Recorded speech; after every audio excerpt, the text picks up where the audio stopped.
ఉదయకాలపు దేవుని ప్రత్యక్షత. ప్రైజ్ ద లార్డ్, హల్లెలూయా. ప్రభునందు ప్రియ దేవుని బిడ్డలారా, ప్రభు యొక్క అత్యంత కృపను బట్టి మరి యొక్క ఉదయకాల దేవుని ప్రత్యక్షపు వాక్కులోనికి వచ్చి ఉన్నాము. అనుదినము ఆయన ప్రత్యక్షపు వాక్కు ద్వారా ప్రభు మనతో మాట్లాడుతూ ఉన్నాడు. కనుక ఏ పరిస్థితులను బట్టి భయపడక, కలవరపడక, ఆయన అనుగ్రహించే ప్రత్యక్షపు వాక్కును బట్టి మనము లేచి నిలబడదాం, ధైర్యం తెచ్చుకుందాం, శక్తిని పొందుకుందాం. ఈ దినచర్యను మన ప్రభుతోనూ ఆయన ప్రత్యక్షపు వాక్కుతోనూ ప్రారంభించుకుందాం రండి. పరిశుద్ధ గ్రంథములో మార్కు సువార్త 2వ అధ్యాయము 5వ వచనమును చదువుకుందాం. యేసు వారి విశ్వాసము చూచి, కుమారుడా, నీ పాపములు క్షమించబడి ఉన్నవని పక్షవాయువు గల వానితో చెప్పెను. హల్లెలూయా. దేవునికి స్తోత్రం. ఎంతో శక్తి కలిగిన దేవుని వాక్కు మార్కు సువార్త 2వ అధ్యాయం 5వ వచనం ద్వారా మనము వింటూ ఉన్నాం. అవును ప్రియ దేవుని బిడ్డలారా, యేసు వారి యొక్క విశ్వాసాన్ని చూచాడు. ఎవరు వారు? అవును, ఆ పక్షవాయువు కలిగిన వానిని తీసుకొని వచ్చిన వారు, మోసుకొని వచ్చిన వారు. వారి విశ్వాసాన్ని బట్టి ఈ పక్షవాయువు కలిగిన రోగిని స్వస్థపరిచాడు. అతని పాపములను క్షమించి అతనిని బాగు చేసిన దేవుడుగా ఉన్నాడు. ప్రియ సహోదరి సహోదరుడా, ఈ ఉదయకాలము నీ విశ్వాసాన్ని బట్టి ఆయన నీ కుటుంబాన్ని దీవించే దేవుడు.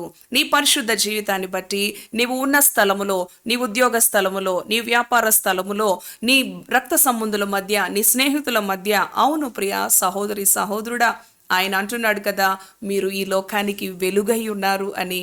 అవును, మనము వెలుగు సంబంధులం, మన ప్రభువు.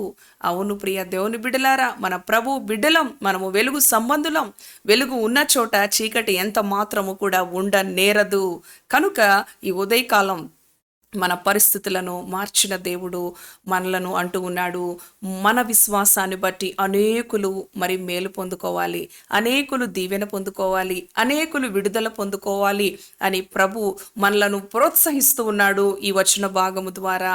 మరి ఆనాడు 4 వ్యక్తులు మరి అతనిని పడకతో సహా కదండి, అతను పండుకున్న ఆ పడకను కూడా తీసుకొని ఆ ఇంటి పైకప్పు తీసి మరి యేసు ప్రభు ఆ గృహంలో ఉన్నాడని ఆ పడకను మరి ఆ మంచముతో సహా ఆ యొక్క రోగిని దించిన వారుగా ప్రభు ఆశ్చర్యపోయాడు. ఎంత రిస్క్ తీసుకున్నారు, ఎంత ప్రయాస. మరి ఒక వ్యక్తిని 4 ఆ యొక్క మంచముతో మరి అతను పండుకున్న ఆ పడకను కూడా వారు తీసుకొని మరి, అవును ప్రియ దేవుని బిడ్డలారా, ఆ గృహములో జనాలు, ప్రజలు మరి బహుగా ఉన్నందున మరి వారు వెళ్ళడానికి వీలు లేని అనుభవంలో ఇంటి పై కప్పు తీసిన అనుభవం, ఎన్ని సమస్యలు ఎదుర్కొన్నారో కదా.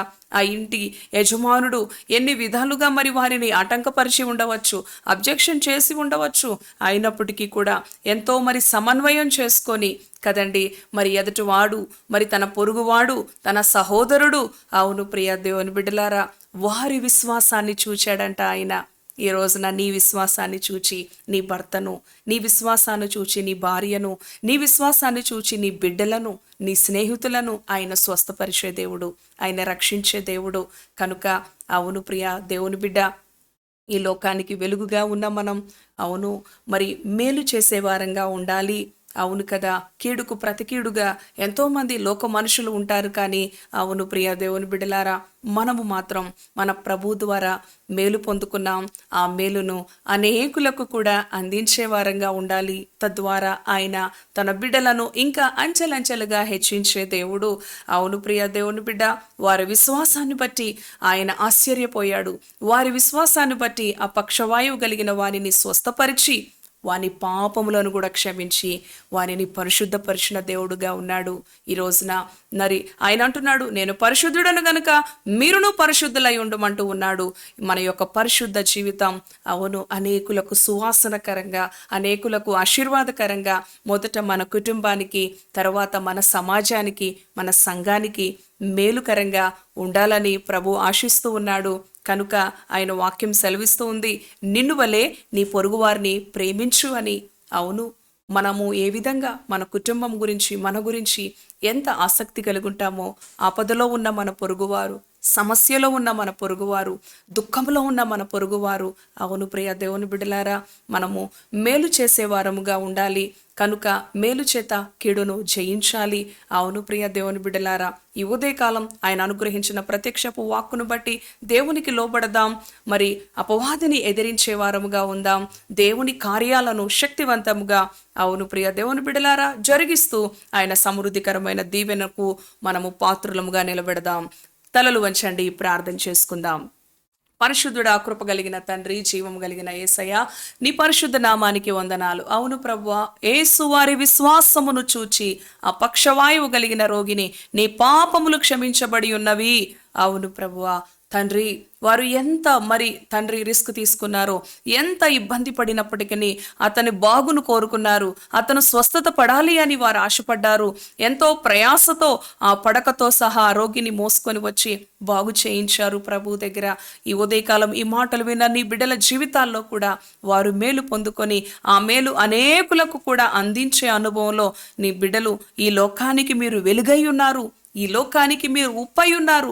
అవునయ్యా, వెలుగు సంబంధులుగా, అవును ప్రభువా, మేలును చేసే బిడ్డలుగా, పొరుగువారి యొక్క అక్కరలను అవసరతలను తీర్చే అనుభవంలో నీ బిడ్డలైన వారిని మీరు నిలబెట్టుకొనండి, ఆశీర్వదించండి, దీవించండి. తద్వారా వారికి సమృద్ధికరమైన దీవెన వారికి నాయనా నీవు అనుగ్రహిస్తావని నీ బిడ్డలు నిశ్చయత గలవారై నీ ఆజ్ఞలకు లోబడి నీ కట్టడలను అనుసరించి నిన్ను మహింపరిచే కృపను నీ బిడ్డలకు అనుగ్రహించమని యేసు నామములో ప్రార్థిస్తున్నాను తండ్రి. Amen, amen. Praise the Lord. God bless you.